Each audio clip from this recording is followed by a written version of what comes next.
Hi everybody and welcome back to Whiskey and Walk. So today we're going to have the first kind of wrap up of the year show. I was going to call it the Whiskey and Walks Awards 2023, but to be honest I can't really see any distilleries, distillers, whiskey brand ambassadors or anything waiting on the edge of their seat to see whether I have particularly appreciated their whiskey over another this year. So I don't know, the word award might be a bit loaded there. What I'm really trying to do today is just have a real wrap up of the year because I've had an absolutely amazing year exploring Irish whiskey and just share some of my thoughts from this year with you. Everything I'm going to talk about today is very much my own opinion, and it's just my incredibly subjective experience of Irish whiskey this year. There's going to be brands out there that have been doing amazing stuff that I haven't had an opportunity to taste, or I haven't got an opportunity to visit that distillery, and it doesn't mean that I don't really appreciate and value and live in admiration and awe of all the amazing work that those people do. If you would like to hear more about some of the distilleries, the people in the whiskey industry, the kind of visitor experiences that have done an exceptional job this year, I will put a link in the comment to the Irish Whiskey Awards because they released the results recently, and it was great to see all those different people, companies, distilleries and visitor experiences getting that recognition. So I suppose to kick off, we'll talk about the walk that I really enjoyed this year, because I got a lot of stuff that's heavy on whiskey then to talk about on the back end of the video. So the walk that I think I enjoyed the most this year was a walk that I took with my dad and my brother from Doolin to Liscannor in County Clare. This was over the summer. I have all the video films. You'll probably see some B-roll video of that walk now. It was absolutely amazing. The sun was beaming down. It was just gorgeous. And it really, really made me excited to do more coastal cliff walking, because a lot of my experience with walking has been inland. I'm from the Midlands myself. I'm from right in between Carlow and Laois, so I'm not as familiar with cliff walks and those kind of things, but it was stunning, and I'm really excited to do more cliff walking and more coastal walking next year. For the next two categories, I am going to cheat because I could not narrow it down to one. I just couldn't do it. I was sitting there and I was thinking, and I was like, it's really not fair to not acknowledge either of these. So for my distilleries of the year, two distilleries that I really, really enjoyed this year, I went with Killowen and Bowen. So Killowen is a distillery that I only discovered this year. Brendan Carty's been making some incredible whiskies. I first discovered them at the Southeast Whisky Festival when I signed up to go and do the Killowen tasting. And from that very first tasting, I was absolutely hooked. I got to chat to Brendan at Southeast Whisky Festival. I got to chat to some of the guys and gals on the Killowen stand at Whiskey Live in the RDS. I got to taste a couple of different Killowen whiskies at a couple of different stages, including the new Redacted bottling made by the Cowman Show and Whiskey for Breakfast, Michael and Ronan, which is a bottling of a Killowen whiskey. And I just love the kind of artisanal craft that they put into it, how transparent Brendan is with everything, really kind of paring it back. He's got a small team in his distillery, and for a small team, what they're able to achieve is absolutely amazing. So fair play to him. The other distillery that I've really, really enjoyed is Bowen. So I came across the Bowen whiskies this year completely by accident, and I've been absolutely amazed at some of the different whiskies that I've gotten to taste in them this year. It started off, I won't say as a joke, but I was in the Celtic whiskey shop with my girlfriend, and I was getting a bottle of, I think it was a bottle of West Cork, and she spotted this bottle of Bowen, and it said made in Meath, product of Meath on it, and as a proud Meath woman, she started kind of earwigging me and niggling me, being like, well, get it, it's for me, that must be absolutely amazing. I took it home, and I can tell you what, it was absolutely amazing. And that was my first experience of any of the Whistler whiskies. Since then, I've had a whole range of different Whistler whiskies. I had the PX I Love You, is absolutely stunning. The one that I really, really enjoyed is their single grain Mosaic Marsala. Their new Dark Symphony is absolutely amazing. And I was lucky enough to meet Paddy Cooney and Stephen Randall from Bowen at Tasting Experience in Dublin recently. Had a really good chat with them, and it's really exciting to hear what they have coming up. So my two distilleries of this year go to Killowen and Bowen. Once again, for my whiskies of the year, I'm going to cheat because I could not narrow it down to one. This time I've got three, but I think I can be allowed that, considering if you looked at every expression from every distillery in Ireland, I'd say you're at minimum a couple of thousand whiskies. So to me, to narrow it down to three, I think is pretty fair. The first one is the Killowen Tasmania Oat, which was an absolutely stunning whiskey that I got to taste at the Killowen tasting at the Southeast Whisky Festival. I had never had a whiskey that had a big portion of oat in the mash bill before, and I just absolutely loved it. It took me straight back to one of my few and far between fond memories of lockdown, was that it gave me a chance to make really good proper breakfast for myself, and I got into a nice little rhythm where I'd get up every morning and I'd have a bowl of porridge with loads of maple syrup and almonds in it, and it just straight away took me back there in the glass. It was oaty, it was maple syrup sweet, and it was delicious. So that's my first on the favourite whiskies list, is the Killowen Oat Tasmania. My second whiskey on the list, this is in no particular order by the way, it's not a 1, 2, 3 ranking, but just three whiskies that I really enjoyed, has to be the Bowen single grain Mosaic Marsala cask that I mentioned earlier. Pretty sure won an award for the best Irish single grain. I can absolutely see why. It was an absolutely stunning whiskey. I've mentioned before on this channel in the previous video where I talked about the different styles of Irish whiskey, that in the past I've written off grain. I've been a bit dismissive of grain. I maybe bought into some of the old school ideas that grain whiskey was cheap, lower quality whiskey that was used to bulk out blends, and you were really relying on the malt and the pot still. Mosaic Marsala from Bowen has absolutely reversed my thinking on that, changed my mind on that. Absolutely delicious whiskey, so fruity, so kind of full of rich berry notes, and absolutely stunning whiskey, and very affordable. So if you are in the market for a gorgeous kind of rich fruity whiskey, that's always a good shout.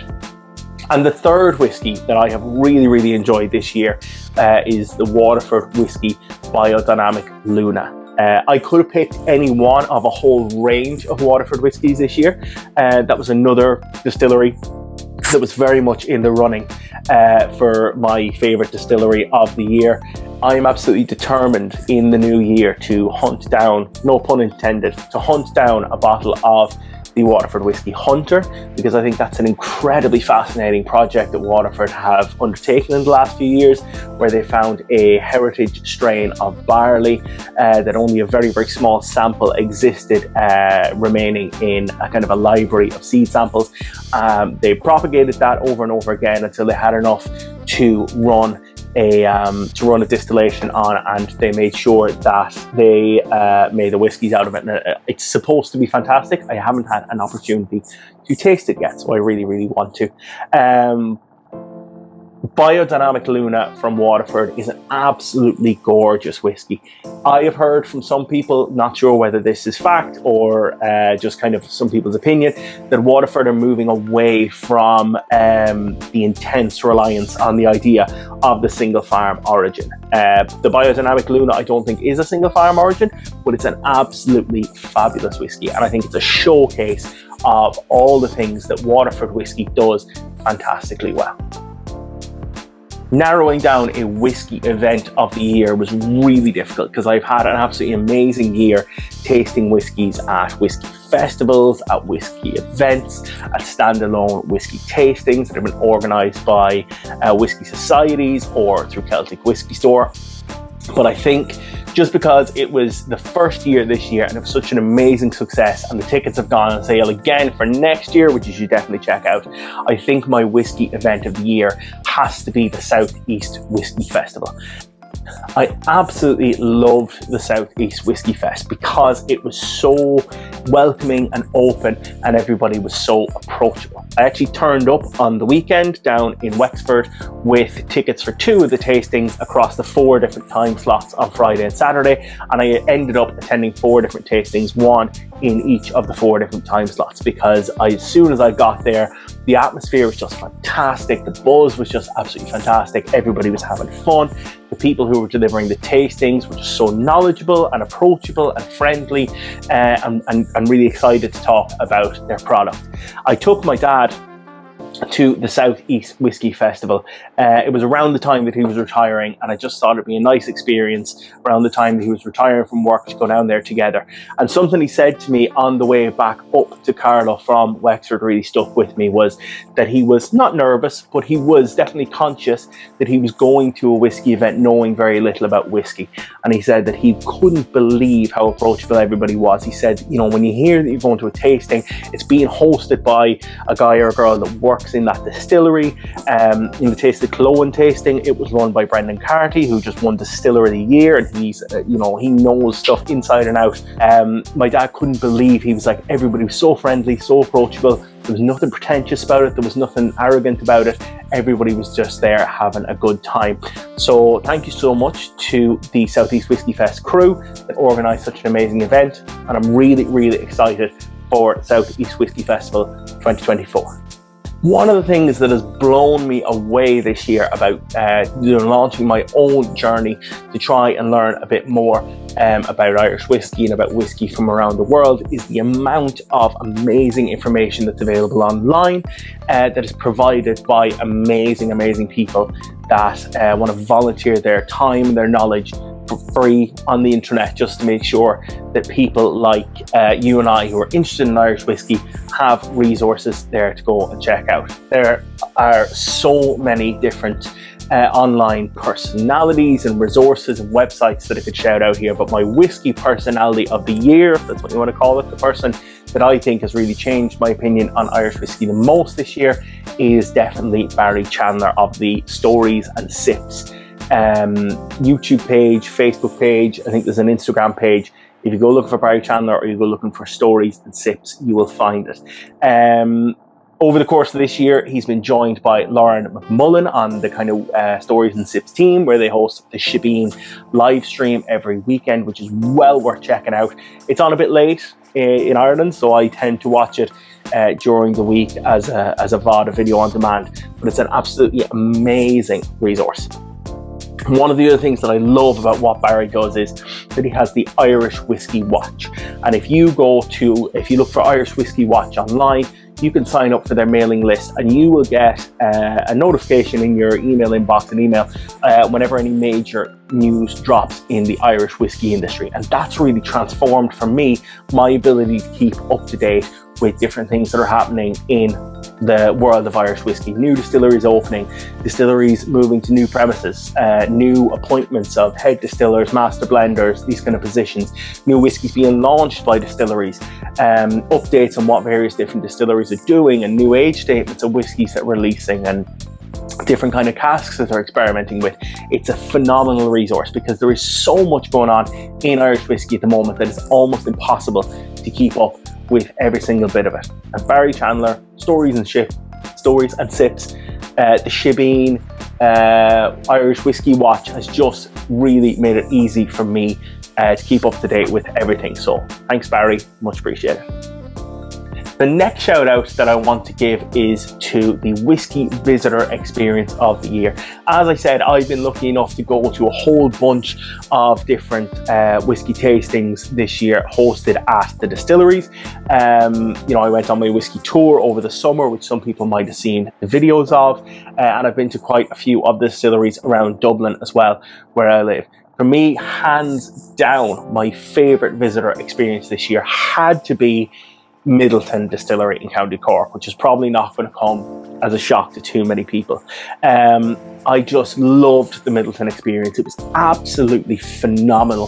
The tour guide who showed us around was so knowledgeable, had such an incredible passion for the place, you had the separation of the kind of old Midleton site, which serves to remember the heritage and the history of Midleton Distillery as the place where the Irish whiskey industry kind of coalesced when it was threatened with extinction. And now you have the new facility where they are making some of my favourite whiskies and some of what I'm sure are your favourite whiskies. Jameson, Powers, the Spot whiskies, Redbreast, the Midleton Very Rare series, the list goes on and on and on. I absolutely loved visiting Midleton. It was heartbreaking to see that they were closed for such a long time after the flooding in Cork, especially after the time, effort and resources that went into improving their visitor centres for people like you and I that love whiskey. It's great to see that they're reopened now, and I'm going to have to see if I can get back to Cork next year, go back down to Midleton and maybe hit some of the other distilleries around the county of Cork, as it is one of the most exciting counties at the minute, I personally think, in the story of Irish whiskey. And last but certainly not least, I want to talk about 3 New Year's resolutions that I have made for 2024. 3 things that I really want to do in 2024 that I really want to prioritise because I have had such a ball this year learning more about Irish whiskey and making some of these videos, which I'm hoping you guys enjoyed as well. The first of these is to become involved in a whiskey society. As I mentioned, I am from Carlow. I grew up around Carlow, and Carlow has an absolutely amazing whiskey society. If you're in and around Carlow Whiskey Society do some absolutely fantastic tastings, events. Everybody I've ever come across, including Shane that runs the Whiskey Society, that's in any way connected with Carlow Whiskey Society, has just been absolutely fabulous. So hopefully I'd like to get more involved in the Carlow Whiskey Society. Mightn't be possible because I'm based in Dublin now, but we'll see how we get on. But I'm going to definitely get involved in some kind of a whiskey society because it sounds like a really good way to further expand my knowledge of whiskey and to meet really cool new people. My second New Year's resolution is to visit more distilleries outside of Dublin. As I said, I have visited lots and lots of distilleries this year. It was something that I kind of prioritised and I really enjoyed doing. But I am really keen to see if I can visit more distilleries outside of Dublin. There's obvious challenges that come with that because within Dublin you got a reasonably good public transport network, probably better than the rest of the country anyway. So it makes it easy to get to and from a distillery without driving, which means that you can drink when you're there. But that's something I really want to prioritise this year. There are so many distilleries outside of Dublin doing really cool things in Irish whiskey that I don't want to pigeonhole myself to Dublin just because I live here. And last but not least, a general third New Year's resolution is just to continue learning about Irish whiskey. I've really enjoyed myself this year, kind of expanding my knowledge about Irish whiskey, gaining a better understanding, and opening myself up to new experiences. I just want to say thank you to anybody who's watched any videos this year on the channel. It really means a lot to me. Followed the Instagram, all that kind of stuff. And I hope you have enjoyed, in some small way, watching along on my journey of learning more about Irish whiskey 2023. So until I see you the next time, cheers. And if you're watching this in the run up to Christmas when it releases, hope you have an absolutely fantastic Christmas. Cheers. Thank you so much for watching. If you have any comments, I'd love to hear them down below, and I would really appreciate it if you could like and subscribe for more videos. Any recommendations on videos that you'd like to see would be really appreciated.